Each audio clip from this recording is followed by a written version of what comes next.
I was like, hi y'all, what's going on?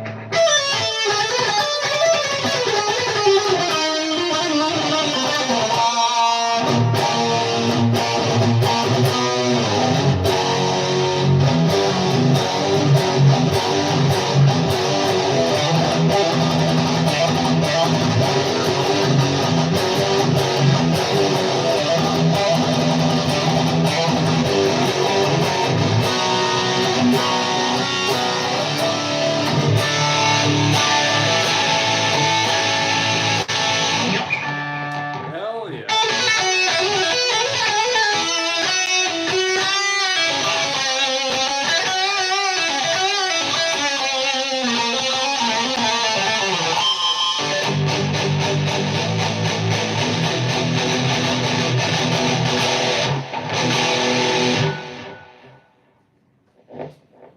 Woo, baby, baby.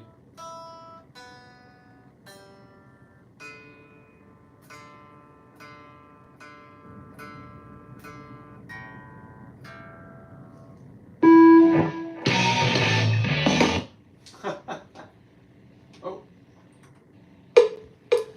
Hell yeah.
Oh, thank you.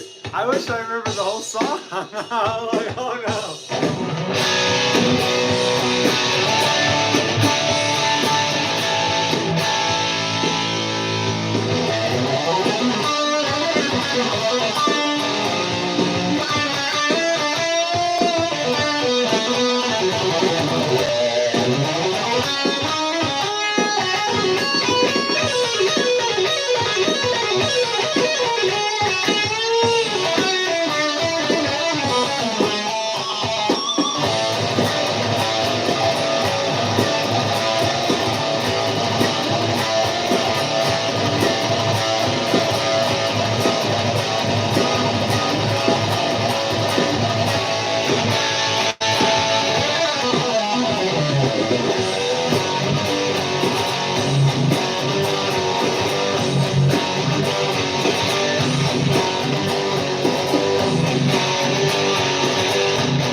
Holy smokes, I was really hamming it up. Yeah, with me, the ham is always in the oven, baby, let me tell you. No, I'm just kidding. I hope you guys enjoyed that. That was a lot of fun. Let me catch up on some comments here. I see they're coming in. It's so good. Aw, well, good grief. Aw, shucks. Hey, overcomer of all obstacles. How you doing? Oh, how you doing? I'm sorry I was bad. I drank a gallon of water. I love you. I know you can't sleep if I'm from Thailand. Thailand's cool. You should call that song Space Dragon because it reminds me of the dragon. But oh hell yeah! Thank you very much. Yeah, that's my Abyssal Space Dragon. My God, I love that painting. That part is like Rush if they were to add more dragons. Yeah, right. Actually, those huge suspended chords you were hearing were from Rush. Very much Alex Lifeson. This is where the dragons going between galaxies. Oh hell yeah! Heck yeah! I dug it. Thank you guys. I really appreciate it. Yeah, you know these big suspended chords. Alex Lifeson of Rush really likes the huge sounding chords, and that's where these big chords come from.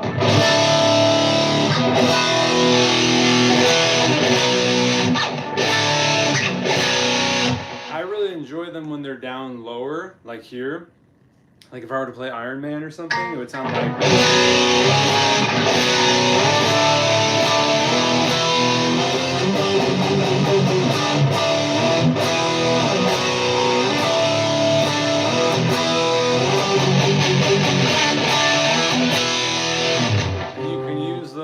You can use suspended chords to make your 5 chords sound a lot bigger. Some people play 5 little power intervals, perfect fifths, like this. They'll just use 2 fingers, like this, and just play 2 notes. And that's fine, but you can toss on your pinky for that octave to make it a little bit thicker, like this. Or you can do one better and put your bar, you can bar your first finger and add the 5th in the bass and make it sound a lot heavier. Right? You just immediately know. And you can use that for a lot of stuff.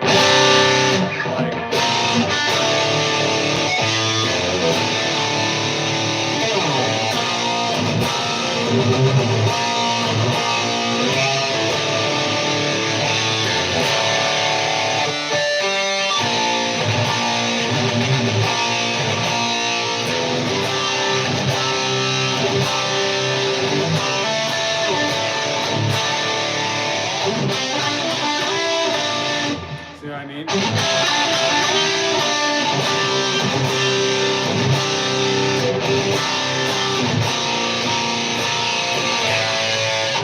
So that's an example of how you can really add a lot of thickness to your 5 chords without having to down tune. Because I'm kind of lazy. Like when I play my guitar, I just want to plug in and play. You know what I mean? Like I don't really dig down tuning or drop tuning that much. Nowadays they make pedals for that. You know, bring that. Oh shucks, you're welcome. Yeah, you know, you can really do a lot with very little when it comes to guitar. I really only use a handful of chords for now, at least. But to be honest with you, with distortion, there are really only a few options you have. You know, like without your chords sounding like crap. You know, because like the more strong they are, the more stable they are, they sound really good with distortion. So like a major third by itself, sorry, sounds all right. 4th sounds good. 5th sounds the best. So when you start doing like weird, like major 7th chord with distortion on, it just doesn't. It doesn't sound as good as it would have if I was playing it on a clean channel, because the distortion really kind of ruins what you got going on. Legato and V minor. Okay, so let's see here. The trick to legato is a lot of strength and a lot of like just practicing 1, 3, 4 runs, as I like to show. Let me show you what I mean.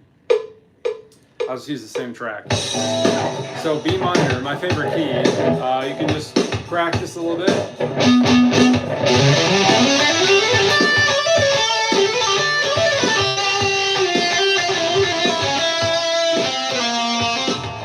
See, like just.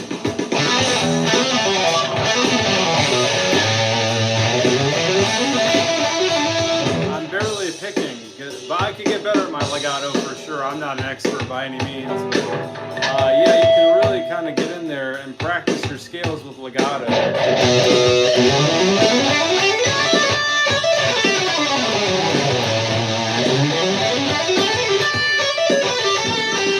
that? Hey!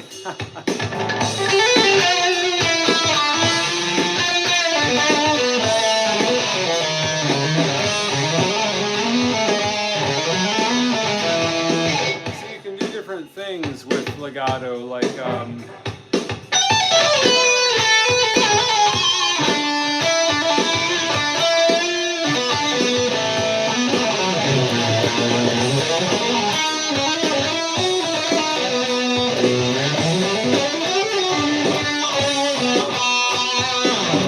I can get a lot better at my legato. My legato needs some work as well, but I appreciate all the kind words there. But yeah, legato, what I do to practice my legato technique is I do hammer-ons and pull-offs. So I pick 11 times with my hand in the first position. So I go. See how my right hand is just going 1, 2, 3, 4, 5, 6, 7, 8, 9, 10, 11. So I just go.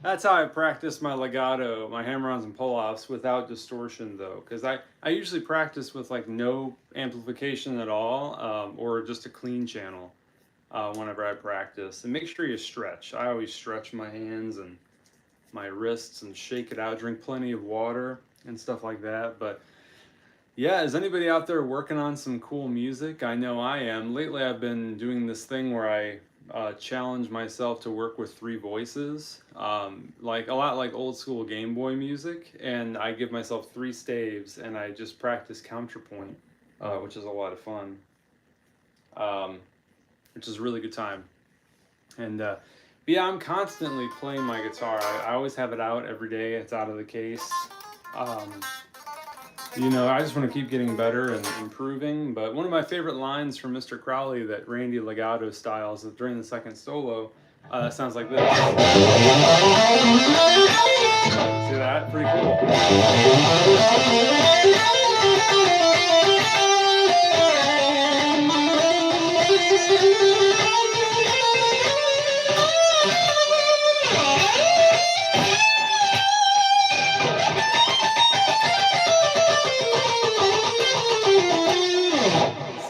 I just love that so much. But that's, I think, an F Lydian run.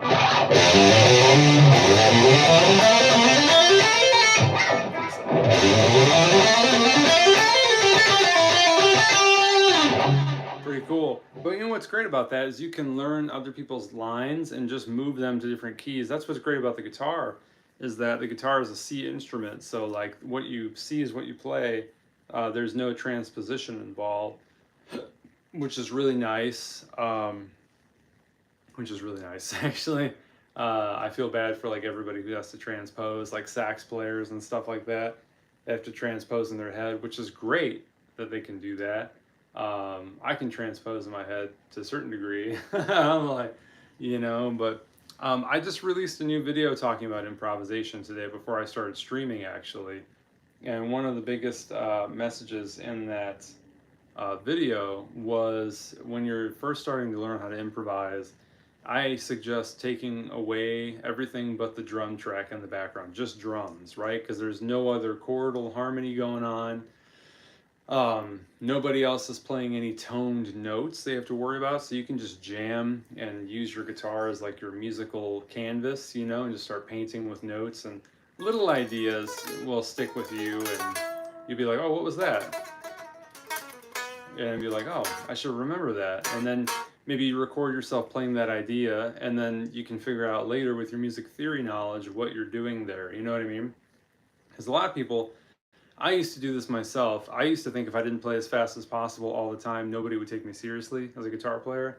Honest truth, honest to God.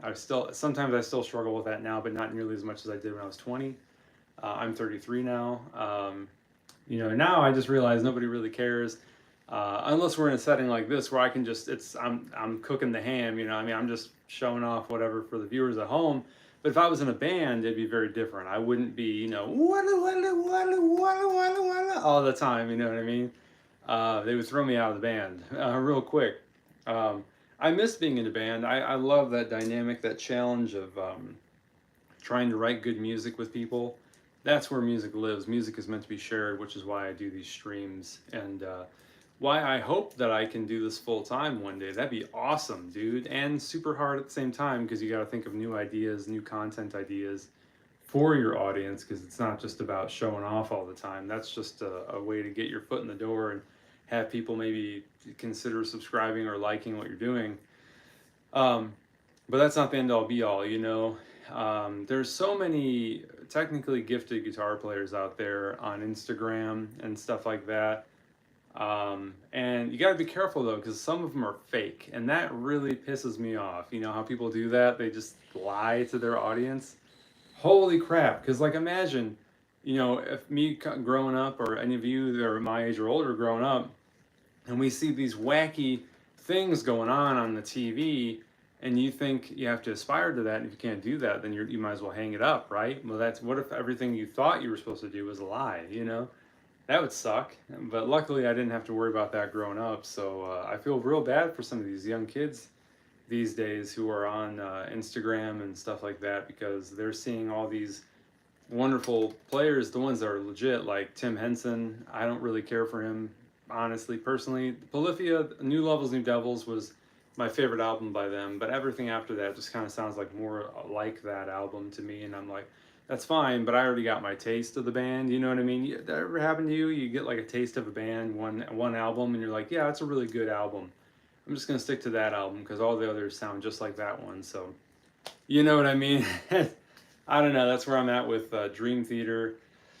Opeth I haven't listened to in a long time because they went 70s prog, which is fine. I listened to a couple of their albums since Heritage came out back in 2011 is when that album came out, when they went prog rock, and it was good. Some of it was good.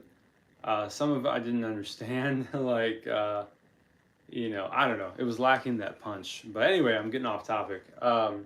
Yeah, what's great about picking up an instrument is it's the only thing that's hard is getting good at it, but that's not hard in itself because it just takes time.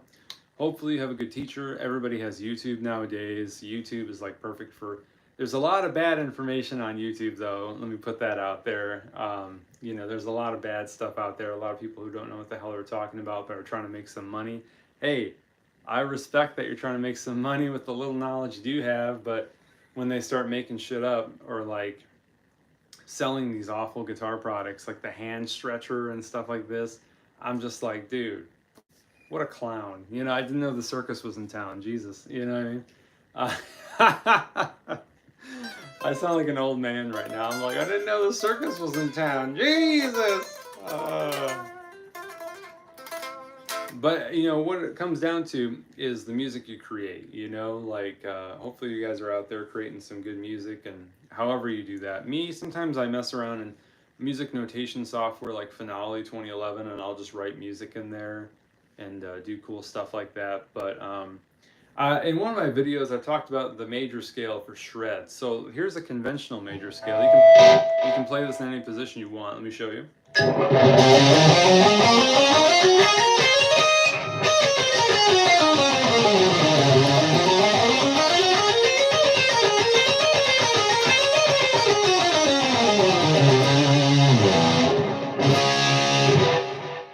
That's a conventional major scale, meaning that you really just stay in one position, which is totally fine. This is great for sight reading if you're reading some music in a certain key signature.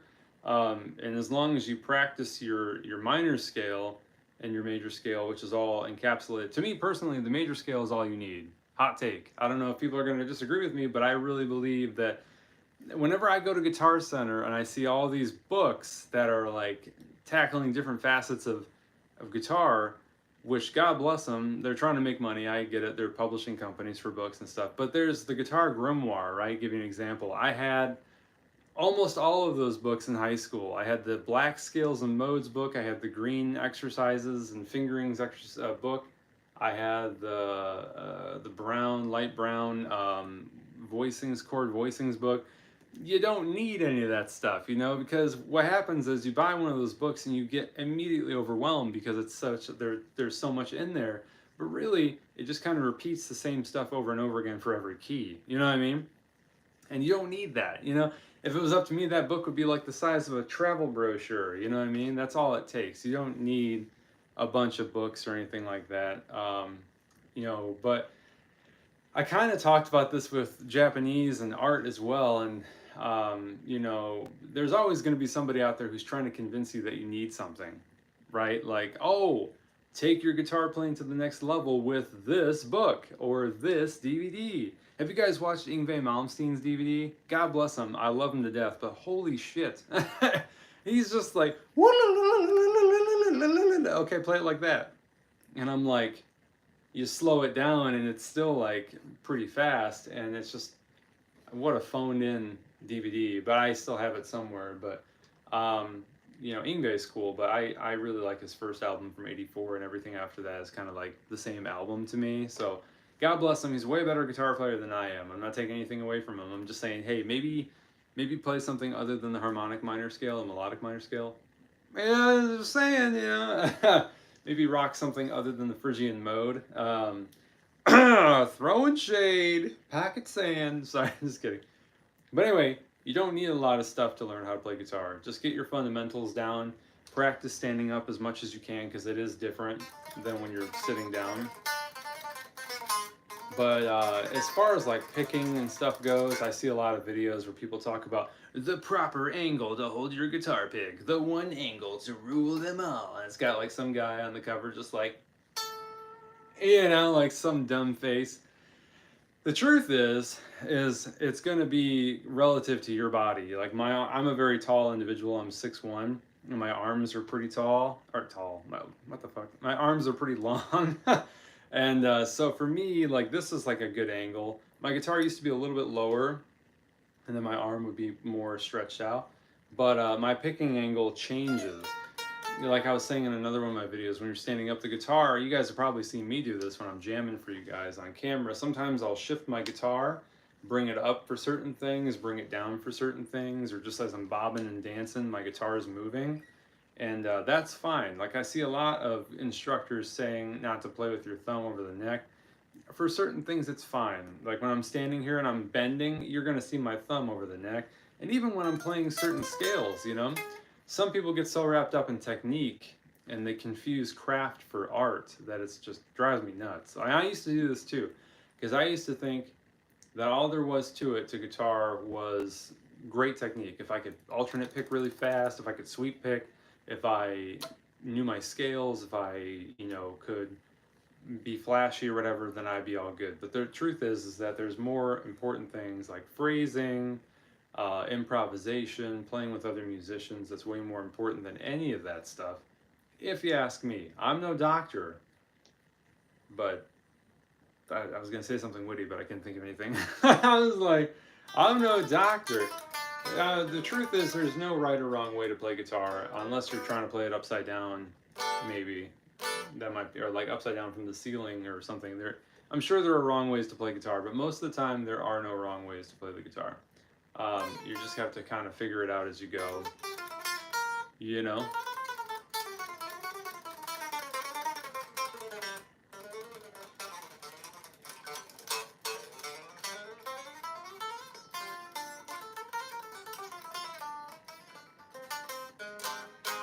Yeah, dog. Well, anyway, does anybody else have any questions in the chat? I'd be more than happy to talk shop. If anybody's curious, this is an LTD EC401. This is a I don't remember who makes LTD. I think it's Ibanez, I think. I'm not sure. But I've had this guitar for 10 years. It's the only guitar that I have. I used to have a lot more guitars, but I sold them because I don't have a lot of room in my bedroom. So it was driving me nuts having to like constantly pull guitars out of my closet to get to something. That drove me crazy. My OCD was like, and I was like, stop it. Oh, geez, too many guitars, too many. Now, some people might say you can't have too many guitars, but I totally think you can have too many guitars, and that's okay because it's mainly just a tool. You know, it's just a tool for your musical creation and pleasure. I'm so weird. I'm sorry. I'm just doing something on my computer real quick. Oh wow. Yeah, this is great, guys. This is fantastic. Holy smokes. I'm hoping that my instruction videos are going to do well. I'm going to make some more, but let me jam a little bit more.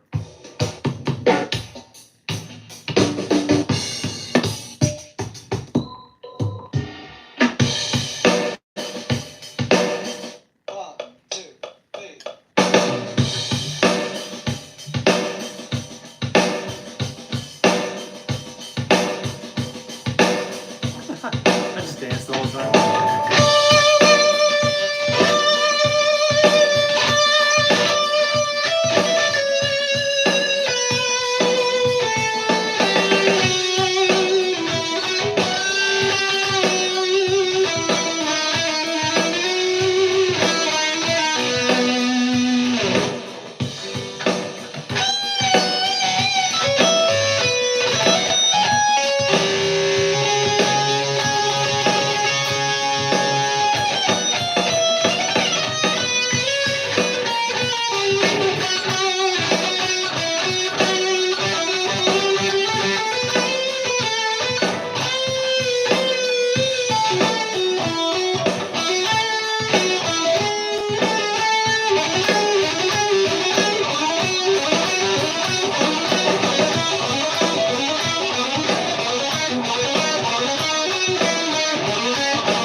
I'm doing all right.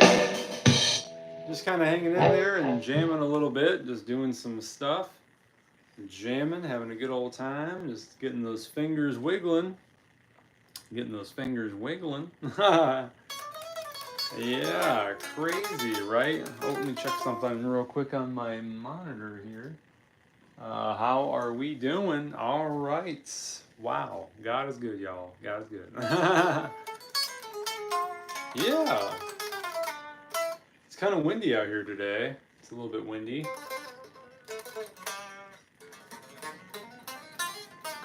I don't know why it's so windy, but I actually did the same thing yesterday. Oh, really? Um, it's always important to practice. You know, it's always good to get your guitar out. Like, you know, lately I've kind of grown away from video games. I mean, I have a Super Famicom over here and a PS4 Slim on my PC, but I really don't game that much. I was trying to get away from gaming and play more guitar instead, you know, because when I think about it, it's like, I'll give you an example. So, a while ago, I was playing Super Mario Kart, and I was playing through all the cups trying to get gold medals on each cup, and I've done this a billion times. But sometimes when I get a new cartridge or whatever, I'll just like do it all over again for fun. And but sometimes I get frustrated because you know the game is kind of hard at times, and you know I get so frustrated about the situation. But I was like, really, all this time could be better spent on my guitar, because this matters. You know what I'm doing here.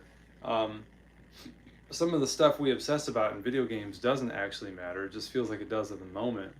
But when you've accomplished your goal, it's like, oh, now what? You know, like, you know. So video games are great in moderation, but they're really good at making you feel like you're accomplishing something when you're really not. And as I get older now, I'm starting to realize that a little bit more clearly. Like, wait a minute, I didn't actually. I mean, I achieved something for myself. That was really a satisfying feeling. But then I thought about the feeling I was having. I'm like, oh, this is kind of dangerous because this is why people get sucked into World of Warcraft or like live service multiplayer games because they never end. You know what I mean? And that's a problem. I don't play games like that because I know myself and I don't want to get hooked on, you know, one of those games. And I used to play a game called Hunt Showdown for a long time, like 7 years, and I just recently gave it up again because I was just tired of it. I was just tired of the roulette lottery style matches where you win a couple and then you lose a couple, and it's to me it's no different than pulling the slot machine arm in a casino and gambling, you know what I mean? So I got away from that stuff as quickly as I could after I kind of woke up, you know.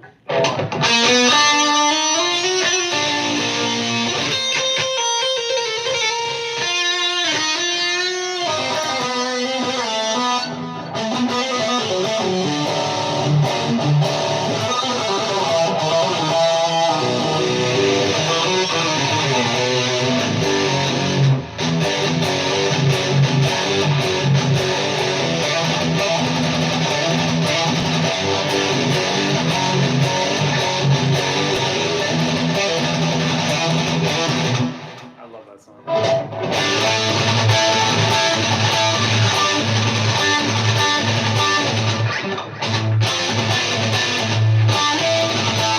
Anyway, so yeah, I kind of got away from the video games. I still play Godzilla on PS4, and it's kind of a grindy game, which is fine. It feels good to play that game once in a while, but even the grind, it's like, I guess I keep coming back because I love Godzilla. I'm a diehard Godzilla fan, always have been, always will be, from the womb to the tomb, baby. Um, but also because the Super Famicom is really nice to play, and it just feels great to kind of jam and play those old games. But yeah, so anyway, how long have I been streaming here? Over an hour? Damn.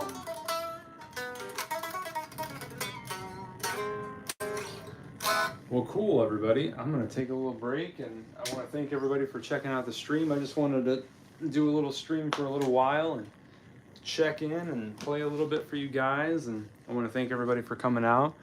Special shout out to Greta and the Overcomer of All Obstacles. I appreciate you. Until next time, matane.